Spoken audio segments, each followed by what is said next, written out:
नमस्कार दोस्तों, स्वागत है आपका मेरे यूट्यूब चैनल जीएस प्लैनेट पे। आज से हम लोग इकोनॉमिक्स के लेक्चर को शुरू करेंगे और आज हम लोग अर्थशास्त्र यानी कि इकोनॉमिक्स का एकदम से बेसिक लेक्चर लेंगे। आज उसके बारे में बताएंगे। एक तरह से ये इंट्रोडक्टरी क्लास होगी, एक तरह का परिचय होगा। ठीक है, तो शुरू करते हैं पहला आज का लेक्चर। तो सबसे पहले हम लोग इकोनॉमिक्स का मतलब समझेंगे, इकोनॉमिक्स का अर्थ क्या है। तो इंग्लिश और हिंदी दोनों में अर्थ समझेंगे, बाइलिंगुअल रहेगी क्लासेस। सबसे पहले इंग्लिश में देखते हैं कि economics is a social science. Social science का मतलब आप लोग समझते हो, सामाजिक विज्ञान। Is a social science concern with production, distribution and consumption of goods and services. ठीक, अर्थशास्त्र एक सामाजिक विज्ञान है जो वस्तुओं सेवाओं के उत्पादन, वितरण और खपत से संबंधित है। अब इसका मतलब क्या है ये समझते हैं थोड़ा सा। देखिए, अर्थशास्त्र में अर्थ शब्द जुड़ा हुआ है। क्या है अर्थ? अर्थ का मतलब, जैसे कि अगर हम बात करें भारतीय संस्कृति में, अर्थ का मतलब होता है कि कुछ भी उत्पादन करना। जब भी कुछ भी आप उत्पादन करते हो तो एक तरह से अर्थोपार्जन कहा जाता है, यानी कि एक तरह से वो आपकी लाइवलीहुड कहा जाता है। क्लियर है? दूसरी चीज़ क्या है कि इसको शास्त्र का मतलब होता है अध्ययन। तो जब हम इस प्रकार के विषय का अध्ययन करते हैं जिसमें उत्पादन की प्रक्रियाएं शामिल होती हैं तो वो अर्थशास्त्र कहलाता है। यहाँ पर लेकिन तीन चीज़ें आपको ध्यान देने की ज़रूरत है: production, distribution and consumption. Production का मतलब होता है जब भी कोई चीज़ बनाई जाती है। डिस्ट्रीब्यूशन मतलब जैसे मान लीजिए, एक तरह से समझिए कि कोई भी प्रोड्यूस यानी उत्पाद है। उत्पाद का मतलब जो भी तैयार किया जाता है, राइट। उत्पाद चाहे कच्चा हो चाहे फिनिश्ड हो। एक तरह से हम मान लेते हैं जैसे कि हम लोगों ने आलू उत्पादित किया। क्लियर है? तो आलू उत्पादन हो गया, तो कहाँ उत्पादन होगा? खेत में होगा। क्लियर है? उत्पादन होने के बाद वो कहाँ जाएगा? मार्केट जाएगा। क्यों मार्केट जाएगा? ताकि वो बिक सके। किसके? उपभोक्ता को। तो मार्केट जाएगा, मार्केट के बाद किसके पास आएगा? कंज्यूमर। तो फाइनली कंज्यूमर यानी उपभोक्ता उसे खाएगा यानी कंज्यूम करेगा। तो आलू के उत्पादन से लेकर कंजम्पशन के बीच में एक और चीज़ आ गई है बीच में, मार्केट। यानी कि मार्केट क्या करेगा? डिस्ट्रीब्यूशन करेगा। क्या करेगा? डिस्ट्रीब्यूशन मतलब वितरण करेगा। जो भी कोई चीज़ उत्पादित होगी उसका वितरण कहाँ होगा? मार्केट, या मार्केट से जुड़ी हुई अन्य फोर्सेस के द्वारा ये होंगी। एक मिनट, थोड़ा सा एक मिनट।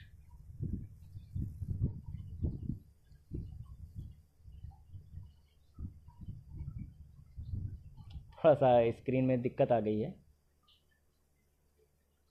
देख लेते हैं। हाँ, तो थोड़ा सा लेक्चर डिले हो गया था, उसके लिए सॉरी। फिर से कंटिन्यू करते हैं। देखिए, हम आपको बता रहे थे जैसे आलू उत्पादित हुआ, कहाँ पे हुआ? खेत में हुआ। आलू के बाद कहाँ गया? ये वितरण होने के लिए मार्केट गया।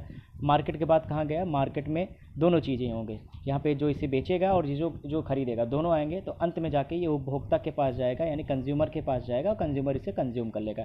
तो उत्पादन से लेकर कंजम्पशन तक बीच में एक वितरण भी पक्ष आता है यानी डिस्ट्रीब्यूशन भी आता है। तो ये तीनों चीज़ें इसकी बारीकियों का अध्ययन हम जो करते हैं वो कहाँ करते हैं? इकोनॉमिक्स में करते हैं। क्लियर हुआ?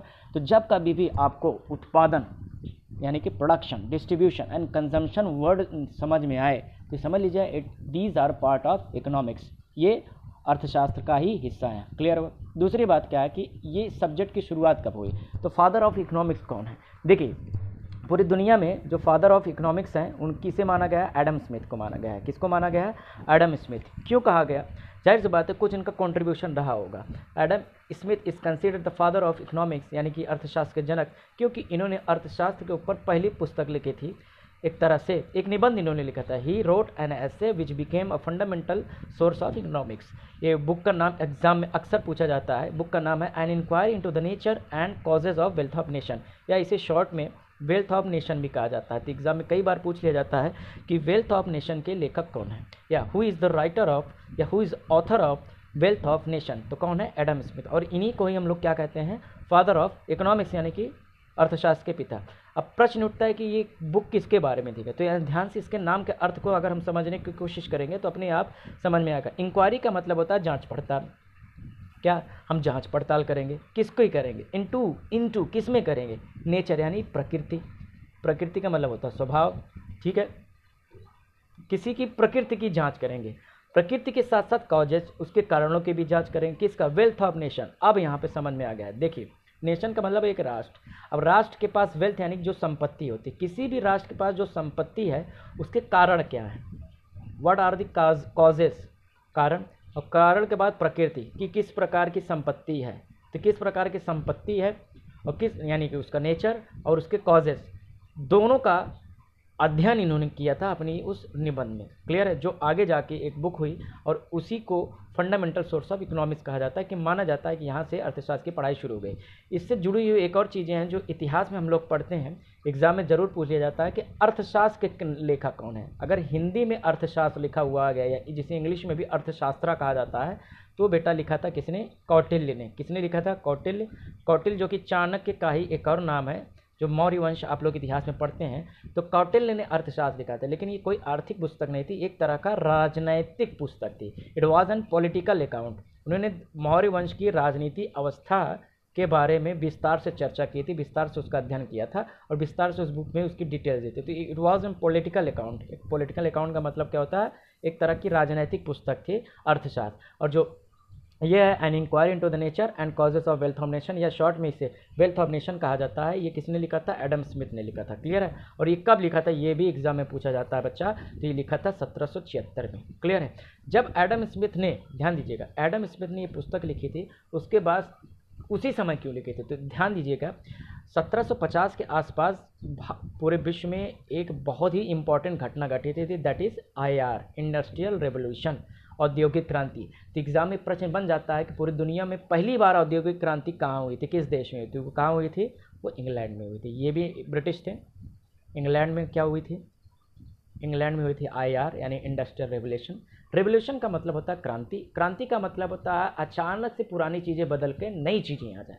तो इंडस्ट्रियल रेवोल्यूशन में क्या हुआ था, जो उद्योग की पुरानी तकनीकें थी उसकी जगह पे नई नई तकनीकी, नए नए टेक्नोलॉजीज़ ने जगह बनानी जब की शुरुआत कर दी थी। जैसे जो पहले जो है हैंडलूम हुआ करता था, अब पावर लूम बन गया। क्लियर है, पहले हाथ करघा हुआ करता था, पावर लूम मतलब बिजली से चलने वाला क्या बन गया, जो है मशीन बन गई। उससे कपड़े जो है अच्छे तरीके से जो है बहुत अच्छे तरीके से फिनिश होते थे। हैंडलूम की जगह ये हो गया। दूसरा, हाथ से जो कताई करते थे उसकी जगह पे स्पिनिंग जीनी आ गई। स्पिनिंग जीनिंग मतलब गोल गोल घूमेगा और वो कताई कर देगा। ठीक है, इसके अलावा और जेम्स वाट ने वहीं पर इंग्लैंड में ही खोज करते थे भाप के इंजन से ट्रेन का आविष्कार हुआ, कोयले का आविष्कार हुआ, तो कोयला और लोहे का इस्तेमाल किया जाने लगा। तो बहुत सारी वैज्ञानिक परिवर्तन हो रहा था, तकनीकी परिवर्तन होता, टेक्नोलॉजी अपग्रेड हो रही थी और इसका फ़ायदा हुआ था इंग्लैंड को। और इंग्लैंड ने इसी के आधार पर बहुत ही तेज़ी से प्रोडक्शन करना शुरू कर दिया। अब ज़रा समझिए कि जो प्रोडक्शन कोई अन्य देश 1 महीने में करता था, ये 7 दिन में कर लेते थे या उससे भी कम दिन में करते थे। तो जाहिर सी बात है इनकी प्रोडक्शन की क्षमता क्या हो गई, बेहतर हो गई। तो प्रोडक्शन की क्षमता अगर ज़्यादा हो गई तो क्या करेंगे, ज़्यादा उत्पादन अगर हो गया तो क्या होगा, जाहिर सी बात है अगर प्रोडक्शन ज़्यादा हो गया तो आपके पास क्या होना चाहिए, उसको खपाने के लिए मार्केट होना चाहिए। अब इंग्लैंड में तो इतनी मांग थी नहीं, तो क्या करेंगे, तो इन्होंने क्या किया, पूरी दुनिया में अपने प्रोडक्ट को विस्तार करना शुरू कर दिया। जहाँ से शुरू होता है एक नया टर्म आता है क्या, कॉलोनाइजेशन। क्या, कॉलोनाइजेशन मतलब उपनिवेशवाद। समझ में आया, ये पूरी दुनिया में ऐसे ऐसे देश जाएंगे जहाँ पर उनकी मांग, उनकी वस्तुओं की खपत हो सके। तो इसी की जुगाड़ में, इसी की तलाश में इंडिया है और इंडिया में इन्होंने अपने व्यापार को स्थापित करना शुरू कर दिया। धीरे धीरे व्यापार करते करते यहाँ के एडमिनिस्ट्रेशन और पॉलिटिकल सिस्टम को भी एक्वायर कर लिया और भारत को गुलाम बना रखा। तो ये सारी चीज़ें, घटनाएं एक दूसरे से जुड़ी हुई हैं।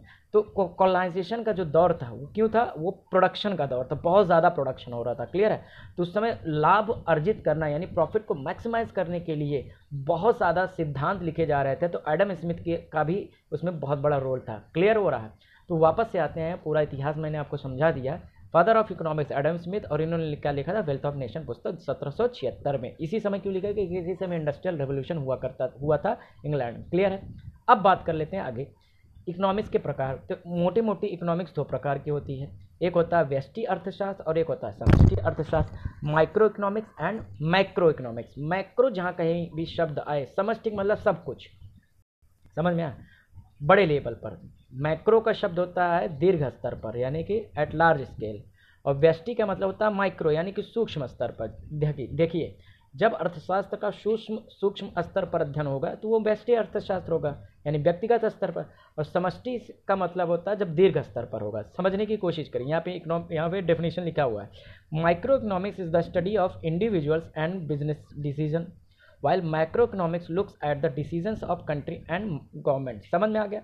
यानी कि अगर जैसे कि हमने अभी अर्थशास्त्र के तीन महत्वपूर्ण पहलू बताए। पहला है उत्पादन, ठीक है, दूसरा है वितरण, ठीक है, और तीसरा है क्या? उपभोग यानी कंजम्पशन। ये तीन ही चीज़ हैं। जब ये तीनों चीज़ इनका अध्ययन व्यक्तिगत स्तर पर किया जा रहा होगा तो क्या होगा? व्यष्टि अर्थशास्त्र। और यही तीनों चीज़ जब एक राष्ट्रीय स्तर पर अध्ययन किए जाएंगी तो वो क्या होगा? समष्टि अर्थशास्त्र। क्लियर हो रहा है? थोड़ा सा और एग्जाम्पल से समझ लेते हैं। जैसे कि मान लीजिए आप किसी मार्केट में गए, समझ में आया? किसी मार्केट में गए, यहाँ पर राम है, यहाँ पर श्याम है, यहाँ पर राहुल है। मान लो ये राम है, एक मिनट, तो बड़ा सा मार्केट ले लेते हैं, ठीक है। ये राम है, ये श्याम है, ये जो है एक और नाम, ये मान लो पीयूष है, ठीक है। ये तीन लोग हैं। राम को समोसा पसंद है, पीयूष को जो है जलेबी पसंद है, और श्याम को लड्डू पसंद है, ठीक है। समझ में आ रहा है? तो इसी तरह के लोग यहाँ पर रहते हैं। तो आपको जब अध्ययन करने जाएंगे तो आप एक एक व्यक्ति की पसंद नापसंद की बात कर रहे हैं। जब एक एक व्यक्तिगत स्तर पर आप उनके उपभोग पैटर्न को समझने की कोशिश कर रहे हैं तो ये इंडिविजुअल लेवल पर हो रहा है ना, ये माइक्रो इकोनॉमिक्स है। जब पूरे मार्केट की बात होगी, इस मार्केट में कुछ लोगों को ये पसंद है, कुछ लोगों को वो पसंद है, कुछ, जब ये बड़े स्तर पर बात हो गई तो ये हो गई समष्टि अर्थशास्त्र। क्लियर है? तो अब जैसे मैं एग्जाम्पल दे रहा हूँ, आप खुद दिमाग लगाइए, मैं कुछ टर्म दूंगा, आप समझने मुझसे खुद बताइएगा कि ये क्या होगा। जैसे कि अगर हम बात करें नेशनल इनकम, राष्ट्रीय आय, तो ये व्यष्टि का होगा कि समष्टि का होगा? बताइए। जाहिर सी बात है समष्टि, क्योंकि राष्ट्रीय आय पूरे राष्ट्र की आय की बात हो रही है।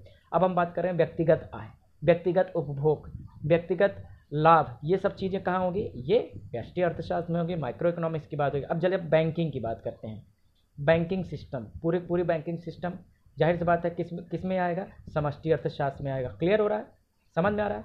तो कुछ भी anything related to economics which are to be studied at large scale at national level, state level, that would be coming under micro economics, यानी समष्टि अर्थशास्त्र के अंदर वो सारी चीज़ें आएंगी। और अगर व्यक्तिगत स्तर पर होगा तो व्यष्टि अर्थशास्त्र। समझ में आ गया? आगे बढ़ते हैं। दूसरी चीज़ क्या है? इकोनॉमी क्या है? ज़्यादातर लोग भारत में, मुझे लगता है 90% लोग अर्थशास्त्र को ही अर्थव्यवस्था समझ लेते हैं, जबकि दोनों में बहुत बड़ा अंतर है। दोनों जुड़ी हुई हैं। अर्थशास्त्र अलग चीज़ है, वो शास्त्र है, वो अध्ययन है, और व्यवस्था का मतलब होता है सिस्टम। दोनों में अंतर होता है। इकोनॉमी इज़ अ सिस्टम और अर्थशास्त्र इज़ अ स्टडी, तो दोनों में अंतर है।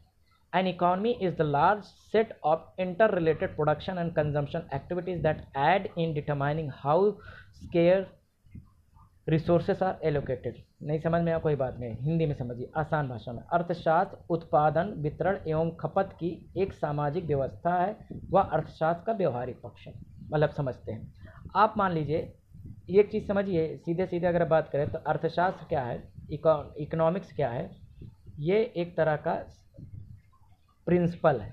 क्या है ये? प्रिंसिपल यानी सिद्धांत है। जैसा कि मान लीजिए सिद्धांत कहता है कि भैया कि जैसे जैसे आप उपभोग करते जाते हैं वैसे वैसे आपका लाइफस्टाइल बढ़ता जाता है, ठीक।